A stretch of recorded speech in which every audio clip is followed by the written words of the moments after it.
प्यारे बच्चों नमस्कार, मैं मनीष शर्मा मैथ के इस लेक्चर में आप सभी का स्वागत करता हूं। और आज बच्चों आपके ग्रुप थ्योरी का लेक्चर नंबर 6, जिसके अंदर हम आपके ग्रुप से रिलेटेड कुछ थ्योरम को डिस्कस करेंगे। तो आइए बच्चों स्टार्ट करते हैं। आज हम स्टार्ट करेंगे आपकी थ्योरम नंबर 1.4 से। लेकिन आपको बच्चों मैंने जैसे पहले भी कहा है कि आप उसका जो क्रम है वो याद रखने के बजाय यदि उसका स्टेटमेंट याद रखते हो तो ज़्यादा बेटर रहेगा, क्योंकि एग्जाम में बेटा स्टेटमेंट आता है नहीं कि और क्रम। यानी एग्जाम में कभी आपने देखा है कि थ्योरम नंबर 1.4 को सिद्ध कीजिए, कभी ऐसा नहीं आता, उसका स्टेटमेंट आता है। तो यानी आपको स्टेटमेंट अच्छी तरीके से याद होना जरूरी है। हाँ, यदि आपको स्टेटमेंट बढ़िया तरीके से याद है तब आप मान के चलो कि वो थ्योरम भी हम प्रूफ कर सकते हैं। देखो, स्टेटमेंट एक ग्रुप में प्रत्येक अवयव का प्रतिलोम अद्वितीय होता है। ये स्टेटमेंट दिया हुआ बेटा आपने कि ग्रुप में प्रत्येक अवयव का प्रतिलोम अद्वितीय होता है। अब सबसे पहले इसके स्टेटमेंट को आप बारीकी से यदि समझ जाते हो, क्योंकि इंग्लिश की एक कहावत है कि a well defined problem is half solved. यदि हमें ये पता चल जाए कि हमें सिद्ध क्या करना है, यानी क्वेश्चन को करना कैसे और क्या क्या फॉर्मूला उसके अंदर यूज करना है, तो यानी आधी चीज आधा क्वेश्चन हल माना जाता है, क्योंकि बहुत ज़्यादा हेल्प हो जाती है। तो क्वेश्चन है कि ग्रुप में, यानी ग्रुप आपको दिया हुआ है, ठीक है, हमें सिद्ध नहीं करना कि वो ग्रुप है, ग्रुप आपको पहले का ही दिया हुआ है। तो देखो कितनी बड़ी हेल्प हो गई हमारी। उसके बाद ये कह रहा है कि प्रत्येक अवयव का, यानी ग्रुप में आपको देखो इतने तो मैंने सिद्ध करवाया, भैया आप तो खुद जानते हो कि ग्रुप में प्रत्येक अवयव, यदि ग्रुप है तो प्रत्येक अवयव का प्रतिलोम विद्यमान होगा, और अवयव अलग है तो उनके प्रतिलोम भी अलग अलग होंगे। ये कह रहा है कि अद्वितीय होता है, यानी ये इसका अर्थ ही हो गया कि यदि ग्रुप है और उसका मैं कोई अवयव लेता हूँ तो उसका केवल एक प्रतिलोम आएगा। ठीक है, बात समझ आ रही है? मुझे ये सिद्ध करना है कि एक अवयव का केवल एक प्रतिलोम होता है। तो तरीका क्या होगा, देखिए प्रूफ लिखते हैं इसका। माना G स्टार कोई ग्रुप है, ये G स्टार लिखने से सीधा G लिख दो। G स्टार का मतलब बेटा यही हो गया कि G स्टार क्या बताता है, पहले बता देता हूँ आपको। G स्टार का मतलब है G यानी सेट, संक्रिया जो अप्लाई हो रही है वो, और इसके लिए ग्रुप है। इसका बेसिकली मीनिंग यही है बस, ठीक है। लेकिन मैंने आपको कहा था कि हम बार बार में एलिमेंट के बीच स्टार नहीं लगाएंगे, हमको हम सीधा ही लिखेंगे। हाँ, स्टार लगा सकते हो, यदि कोई स्टूडेंट ये चाहे कि वो स्टार लगाए तो वो लगा ले, कोई दिक्कत वाली बात नहीं है। लेकिन हम जब आपको बुक भी करेंगे क्वेश्चन या हम भी लिखेंगे तो बार बार में स्टार लिखने से सीधे लिखेंगे। ए स्टार बी के बजाय हम ए बी यूज करेंगे। बस आप याद रखना, ए स्टार बी का मतलब, सॉरी ए बी यदि मैं लिख रहा हूँ क्वेश्चन में थ्योरम में, तो ए बी का मतलब ए गुणा बी नहीं है। हो सकता है वो संक्रिया पे डिपेंड करेगा, ए बी का मतलब ए स्टार बी है, ठीक है। तो कोई अवयव ले लिया बच्चों मैंने जी में, मैंने क्या किया, ग्रुप के अंदर कोई अवयव ले लिया, ठीक है। मुझे सिद्ध करना है कि इसका प्रतिलोम केवल एक होगा, तो मैं क्या करता हूँ, वही तरीका जैसा प्रीवियस लेक्चर में मैंने किया था, मैं दो मान लेता हूँ। तो माना बी व सी जी में ए के प्रतिलोम है, ठीक है। मैंने क्या मान लिया, जो बी व सी स्टूडेंट हमारे वो जी में ए व सॉरी बी व सी ए के दो प्रतिलोम है। तो इन्वर्स होने का मतलब ये हो गया कि ए इन्वर्स इक्वल बी है और ए इन्वर्स इक्वल सी भी है। तो यानी ऐसे रिजल्ट क्या बनेगा, A B equal B A equal E, A C equal C A sorry equal E, कुछ ऐसा बनेगा, ठीक है। कोई डाउट है यहाँ तक? अब आइए इसको सिद्ध करते हैं। देखो मैं यहाँ कर रहा हूँ सिद्ध, मैं यहीं पे कर देता हूँ। चलो मैं अब इसका यूज करूँगा, ए बी इक्वल ई ऐसा कुछ, sorry B A equal E use करता हूँ, ज़्यादा बेटरली प्रूव कर पाऊँगा मैं, ठीक है। ई, ठीक है।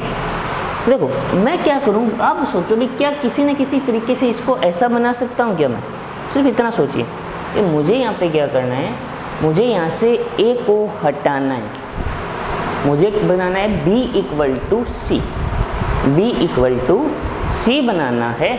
तो मैं क्या करूं कि यहाँ से यदि a हटा दूं, इधर कैसे न कैसे c लगा दूं तो हो जाएगा ना।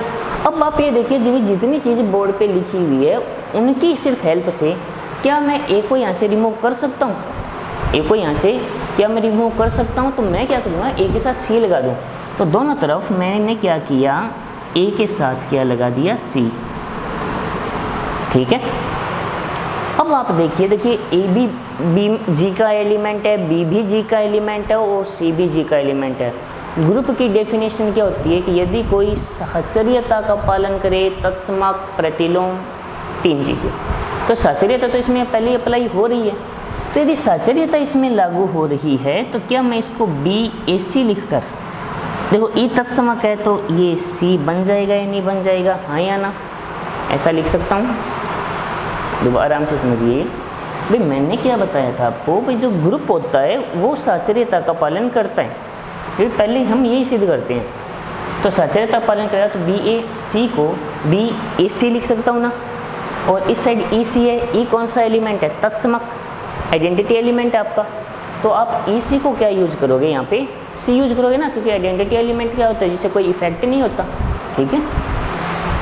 तो यहाँ से आप आगे देखो कि जो AC है स्टूडेंट मेरे पास वो क्या है, E के इक्वल है।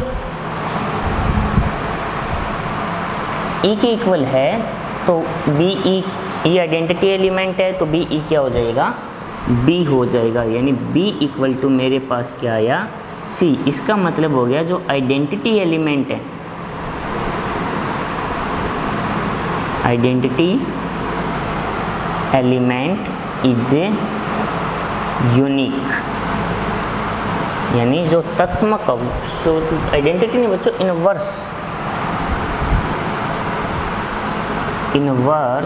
Of A is unique.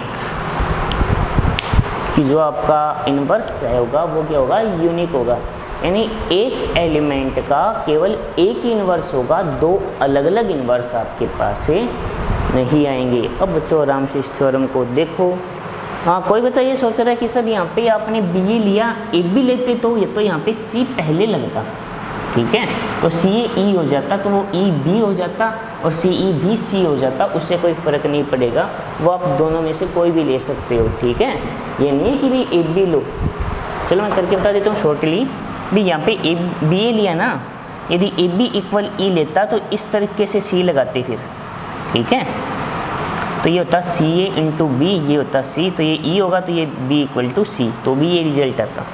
ठीक है, बस वो यहाँ पे ऑर्डर का ध्यान रखना है, क्योंकि मैंने अब आपको इस ऑर्डर का ध्यान रखना क्यों ज़रूरी है। तो मेरा जवाब ये होगा यहाँ पे कि आप खुद ये सोचिए कि भाई मैंने G को क्या लिया, सिर्फ ग्रुप लिया है क्या, मैंने इसको आबेली ग्रुप लिया है क्या मैंने G को आबेली ग्रुप लिया है?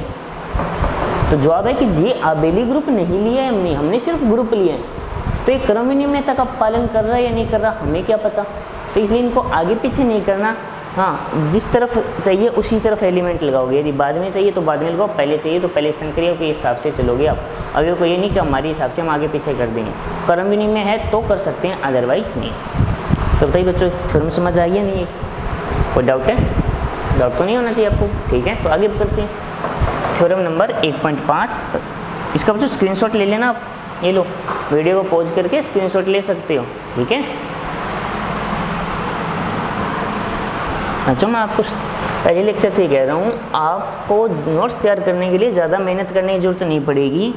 आपको सिर्फ क्या करना है, जब भी कोई भी टॉपिक जो आपको देखो समझ आ गया अच्छी तरीके से, आप पहले वीडियो को रिवाइज करके देखो, रिपीट करके भाई जब आपको समझ आ जाए तो जो बातें आपको नोट करनी है आप वीडियो को पॉज करो, स्क्रीनशॉट लो और नोट कर लो। ठीक है, ये सबसे बेटर ऑप्शन है बच्चों आपका, क्योंकि आपकी खुद की हैंड राइटिंग में जो नोट्स आप तैयार करोगे वो आपके लिए सबसे ज़्यादा यूज़फुल होंगे एग्ज़ाम के पॉइंट ऑफ व्यू से। ठीक है, ये बात आपको याद रखनी है। यदि इतना काम आप करते हो ना, थोड़ी सी मेहनत बच्चों यदि आप कर लेते हो तो मान के चलो आपकी तैयारी बहुत अच्छी तरीके से हो जाएगी। यानी जो भी चीज़ आप पढ़ोगे वो भूलोगे नहीं, इतना पक्का है। थ्योरम 1.5, पहले इसका स्टेटमेंट देखते हैं, उसके बाद हम आगे बढ़ते हैं। इसका स्टेटमेंट क्या है? स्टेटमेंट कह रही है यदि जी कोई ग्रुप हो और ए कोमा बी बिलोंग जी हो, जी आपको कोई ग्रुप दिया है, मैं थोड़ा शॉर्टेड लिख रहा हूँ, और ए बी बिलोंग जी, तो दो बातें सिद्ध करनी है। नंबर एक, ए इनवर्स का inverse equal to A, number एक। नंबर दो, ए बी का inverse equal to B inverse A inverse. तो ऐसा तो आपने शायद 12th क्लास में भी प्रूव किया है, और एक जगह नहीं 2 जगह प्रूव किया है। याद करो कहाँ प्रूव किया, जो सेकंड प्रॉपर्टी है ना आपने, वो आपने सिद्ध की है 12th क्लास में इसी तरीके से। याद नहीं आ रही है? कंपोजिट फंक्शन यानी संयुक्त फलन के अंदर भी हमने सिद्ध किया और मैट्रिक्स के अंदर भी सिद्ध किया। गौर से देखो, यदि ए बी मैट्रिक्स होता तो बी इनवर्स ए इनवर्स नहीं होता, वही प्रोसेस होगी। हाँ, सिद्ध होगा कैसे वो समझना जरूरी है ना। तो आइए चलो करते हैं सिद्ध, ठीक है। देखो सबसे पहले बच्चों देखो, फर्स्ट पार्ट का मैं प्रूफ कर लिखता हूँ। फर्स्ट पार्ट को यदि मैं प्रूफ करूँ तो देखो फर्स्ट पार्ट के लिए मुझे क्या लिखना होगा, सबसे पहले वो समझिए आप। इन्वर्स का बेसिकली मीनिंग क्या होता है कि यदि A B equal B A equal E हो तो मैं ये बोलूँगा कि A inverse equal to B, ठीक है। ये बेसिकली मीनिंग होता है, ठीक है इसका। अब मैं क्या लिखूँगा आप समझो कि A inverse equal to A inverse A equal to क्या होगा, ई होगा। तो इसको यदि मैं दोबारा अरेंजमेंट इसको ऐसे नहीं लिख सकता क्या, पहले ये लिख दूं वो बाद में लिख दूं। अब इसका कंपैरिजन करो, इक्वेशन नंबर फर्स्ट और equation number second, compare first and second. देखो यदि ए के साथ बी लगा और फिर ए के साथ पहले बी लगा तो ई आया, तो बी ए के इनवर्स हुआ। तो इसी प्रकार देखो ए इनवर्स के साथ जब ए लगा बाद में और ए इनवर्स के साथ जब पहले ए लगा, तो उस दोनों कंडीशन में क्या रहे, ए। यानी मैं एक तरीके से ये कह नहीं सकता क्या कि ए इनवर्स का जो इनवर्स है वो किसके इक्वल है, ए के इक्वल है। क्योंकि जब मैं ए इनवर्स को ए के साथ लगा रहा हूँ तब मेरे पास रिजल्ट में क्या रहे, ई। ई क्या है बच्चों, आपका आइडेंटिटी एलिमेंट है यानी तत्समों का अवयव है। अब बताइए क्लियर हुआ या नहीं हुआ, या अभी भी कोई डाउट है? आप इस देखो सिंपल बातें हैं, कोई ज़्यादा टफ तो नहीं है ना। आपको लिखने का तरीका सीखना है और जो जो बातें आप आपने पढ़ी है उनको अप्लाई करना आपको सीखना है। एक्स्ट्रा दिमाग नहीं लगाना पड़ेगा आपको, कोई बाहर से हमें कुछ नहीं उठा के चलना, उन्हीं को अंदर अरेंजमेंट करना है। हाँ, बस थोड़े से रूल याद रखने हैं, ठीक है। सेकंड पार्ट बच्चों इसका देखो, देखने ऐसा मिलता जुलता सिद्ध किया। देखो यही रूल का यूज़ करूँगा, क्या मैं ऐसा लिख सकता हूँ,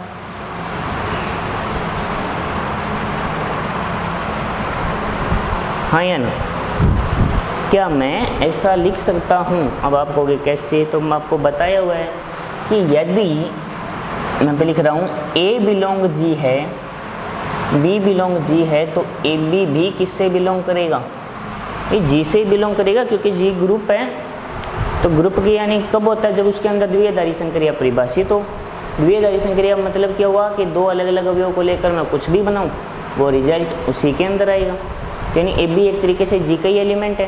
तो यदि ए बी जी के अंदर आ रहा है तो ए बी का जो होल इनवर्स है वो भी किसके अंदर आएगा, जी के अंदर ही आएगा। बात समझ आई या नहीं आई?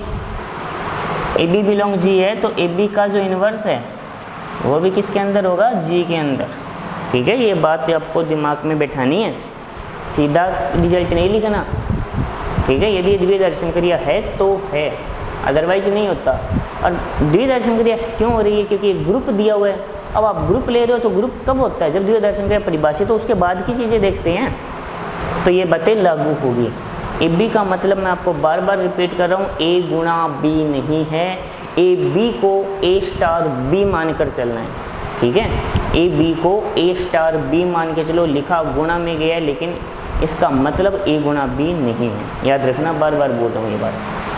तो आप ये देखिए, मुझे सिद्ध जो करना है कि ए बी का inverse equal to B inverse A inverse, मुझे ये सिद्ध करना है, ठीक है। अब मुझे LHS में सिर्फ क्या चाहिए, ए बी का इनवर्स, यानी इसका मेरे लिए कोई यूज नहीं है। एक तरीके से ये मुझे परेशानी कर रहे हैं, एक तरीके से बोलूँ तो ये मुझे परेशानी कर रहे हैं, बेवजह भी बीच में आ गया। तो मुझे हटाने के लिए देखो क्या करना होगा, आप सिर्फ इस लाइन को देख लो कि कोई भी एलिमेंट हटाना है तो उसका उसके साथ इन्वर्स लगा दो, तो दोनों तरफ मैं ए इन्वर्स लगाऊंगा, ए इन्वर्स ए बी का होल इन्वर्स ए इन्वर्स ई। अब साचर्यता का पालन करते हुए हम क्या कर देते हैं, इसको कुछ ऐसा कर देते हैं,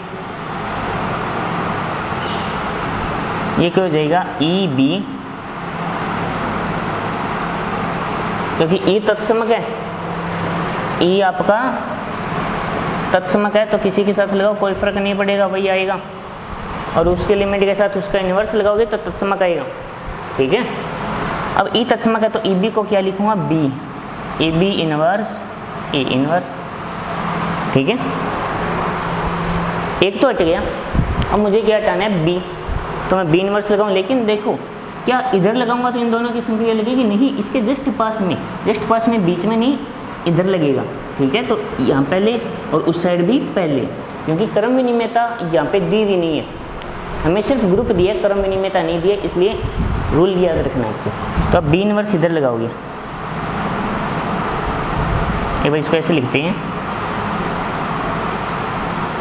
बी इन्वर्स ए इन्वर्स, तो इसको साचर्यता से इसको कंबाइंड कर दीजिए आप, ए बी का inverse equal to B inverse A inverse, ये क्या हो गया ई इंटू ए बी का whole inverse B inverse A inverse, तो ये आ गया ए बी का whole inverse equal to B inverse A inverse. ये लीजिए बच्चों, जो सिद्ध करना था वो आपके सामने आ चुका है, आराम से देख लीजिए, कोई डाउट है बता दीजिए।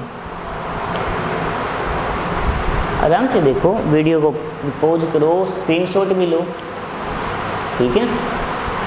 हाँ, लेकिन समझ आना जरूरी है, समझ आ गया होगा, वीडियो को बच्चों पॉज करके स्क्रीनशॉट ले सकते हो, ठीक है। ये लो, मैं वापस हट जाता हूँ, एक बार ले लिया वो स्क्रीनशॉट। उस थ्योरम लिखने का तरीका, यहाँ पे एक्स्ट्रा कुछ दिमाग लगाने की जरूरत नहीं है, इसे बेसिकली संक्रियाओं को याद रखिए और थ्योरम लिखने का जो प्रोसेस है मुख्य वो दिमाग में रखिए, ठीक है। आगे बढ़ें, फिर कोई डाउट नहीं होगा ना। चलिए थ्योरम नंबर 1.6 पे आते हैं।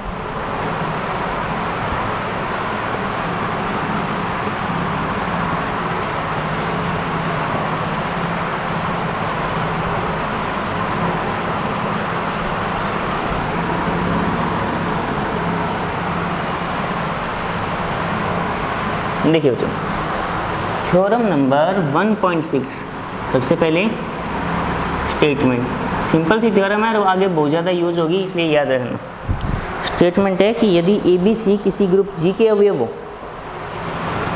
यदि ए बी सी ग्रुप जी के अवयव हो, तो जी ने अपने क्लियरली एक बात तो पहले ही दे दी कि जी कोई ग्रुप है, ग्रुप होने का मतलब साचर्यता, संवृत्ता, साचर्यता, तत्समक, प्रतिलोम, ये चार बातें तो लागू होगी। संवृत्ता का मतलब मैं आपको वापस बता देता हूँ, संवृत्तता जो द्विआधारी संक्रिया वही है। यदि ए बिलोंग जी है, बी बिलोंग जी है, तो ए बी भी किससे बिलोंग करेगा, जी से बिलोंग करेगा, ये संवृत्ता है। यानी एक तरीके से जो आपकी द्विआधारी संक्रिया की डेफिनेशन है वही संवृत्ता की डेफिनेशन है, ठीक है, याद रखनी है। जो इसमें जो स्टेटमेंट दिया गया है वो है A B equal to B C, first case. तो देखो इसको क्या कहते हैं, पहले इसको कहते हैं निरसन नियम, इसको क्या कहते हैं, निरसन नियम, यानी कैंसलेशन लॉ।